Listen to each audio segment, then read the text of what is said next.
Assalamualaikum warahmatullahi wabarakatuh. Halo kawan psikologi, baru-baru ini kita dihebohkan dengan melihat berita yang beredar kasus perselingkuhan antara menantu dengan mertua. Cukup viral ya, bagaimana kondisi kejiwaan mereka sehingga bisa nyaman melakukan perselingkuhan. Kali ini kita mau ngebahas tentang perselingkuhan yang setiap tahun perilaku ini terus meningkat persentasenya. Perilaku perselingkuhan sering orang menganggap perilaku negatif dan menyimpang. Perilaku tersebut adalah sebagai bentuk pelarian akan ketidakpuasan seseorang terhadap pasangannya. Namun jika dilakukan berulang akan menjadi tanda gangguan kepribadian loh. Kok bisa? Gimana perilaku tersebut dikategorikan sebuah gangguan kejiwaan? Yuk pantengin terus channel Psikologi Receh. Tapi jangan lupa yang belum like dan subscribe, silahkan klik tombol merahnya agar kita lebih semangat lagi berbagi informasi. Terima kasih. Kasus perselingkuhan adalah perbuatan yang tidak dibenarkan. Mengapa perselingkuhan itu terjadi? Pastinya banyak alasannya, baik pasangan yang belum menikah apalagi yang sudah menikah. Bahkan ada yang memilih berpisah ketika sang doi ketahuan berselingkuh. Menurut Wikipedia Ensiklopedi, kata selingkuh adalah istilah yang umum digunakan terkait perbuatan ataupun aktivitas yang tidak jujur dan menyeleweng terhadap pasangannya, baik pacar, suami, ataupun istri. Perselingkuhan adalah wujud ketidakmampuan seseorang untuk setia dalam suatu komitmen pada pasangan, baik komitmen yang diucapkan dalam pernikahan maupun kesepakatan bersama saat berpacaran. Nah, sekarang sebelum perselingkuhan bisa dikategorikan gangguan kejiwaan, yuk kita lihat dulu penyebab dari sebuah perselingkuhan. Penyebab perselingkuhan. Studi yang dilakukan dalam The Journal of Sex Research, hasil penelitiannya mengatakan bahwa alasan orang berselingkuh karena yang pertama, selingkuh karena sakit hati. Pertengkaran dalam sebuah hubungan adalah bagian dari bumbu agar saling mengenal tentang kepribadian masing-masing. Tapi tak sedikit juga karena pertengkaran dalam sebuah hubungan bisa membuat seorang pindah ke lain hati. Apalagi pasangan pernah juga melakukan selingkuh sehingga ia pun membalas sakit hatinya dengan selingkuh pula. Ih, serem ya. Alasan yang kedua kenapa orang selingkuh, yaitu karena mudah jatuh cinta. Perasaan manusia memang mudah berubah-ubah, naik turun, apalagi jika perasaan kita terhadap pasangan sedang hambar, jenuh, sepertinya rutinitas dengan pasangan hanya itu saja. Ketika keluar banyak banget yang dilihat, apalagi di zaman sekarang informasi semakin pesat hanya ada di genggaman. Seseorang bisa mencari atau mengakses dan melihat apapun yang mereka inginkan. Biasanya godaan ini jauh lebih besar ketika kita sudah melakukan hubungan pernikahan. Alasan yang ketiga kenapa orang selingkuh, yaitu tidak ada komitmen antara kedua belah pihak.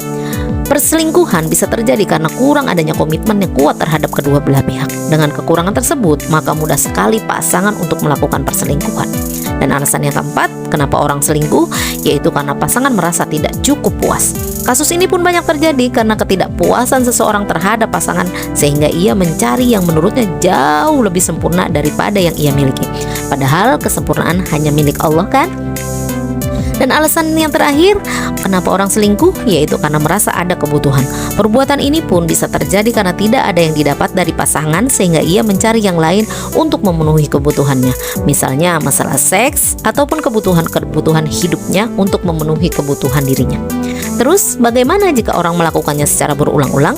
Ketika ketahuan, ia akan meminta maaf dan menangis-nangis, tapi beberapa bulan kemudian akan mengulangi kembali perilaku tersebut. Jika itu terjadi, maka akan menjadi gangguan kejiwaan seseorang yang selingkuh. Berikut ini perilaku selingkuh bisa dikatakan termasuk gangguan kejiwaan. Yang pertama adalah gangguan kejiwaan yang pertama adalah gangguan kepribadian narsisistik atau narcissistic personality disorder. Orang dengan kepribadian narsisistik rentan untuk berselingkuh. Kenapa bisa dikatakan demikian? Narsisistik adalah kondisi gangguan kepribadian di mana seseorang akan menganggap dirinya sangat penting dan harus dikagumi, hampir selalu merasa dirinya lebih baik dibandingkan dengan orang lain. Sehingga dengan perasaan tersebut, ia merasa bisa mendapatkan yang lebih dari apa yang sudah ia miliki, ingin diperhatikan dan suka memanfaatkan orang lain untuk memenuhi kebutuhannya dan cenderung tidak memikirkan perasaan orang lain, alias memiliki tingkat empati yang rendah. Gangguan yang kedua adalah gangguan kepribadian ambang atau borderline personality disorder. Seseorang yang mengalami gangguan kepribadian memiliki cara berpikir, cara pandang, serta perasaan yang berbeda dibandingkan dengan orang pada umumnya. Ia cenderung tidak stabil dalam menjalin hubungan dekat dengan orang lain dan memiliki penilaian yang dapat berubah dengan cepat, mudah jatuh cinta, dan mudah juga untuk melupakan. Gangguan inilah yang mungkin menyebabkan ia tiba-tiba berselingkuh dan tidak mampu menjalani komitmen bersama pasangan untuk jangka waktu yang lama. Gangguan yang ketiga adalah gangguan kepribadian histrionik atau histrionic personality disorder. Histrionic personality disorder adalah gangguan mental yang ditandai dengan ketidakstabilan emosi serta citra diri yang terdistorsi atau memutarbalikkan fakta, memiliki keinginan besar untuk mendapatkan perhatian orang lain dan kerap berperilaku dramatis, sehingga mereka tidak mampu memiliki hubungan yang erat dengan orang lain, tapi senang untuk menggoda wanita secara seksual. Pemilik gangguan kepribadian ini umumnya berpenampilan menarik dan menjadikan penampilannya sebagai senjata untuk menggoda orang lain, termasuk menggoda pasangan temannya sendiri. Ayo, sudah jelaskan? Semoga secuil diskusi kita bisa bermanfaat untuk kawan psikologi. Terus belajar menjadi pribadi yang lebih baik, berusaha setia dengan pasangan. Salam sehat jiwa. Wassalamualaikum warahmatullahi wabarakatuh.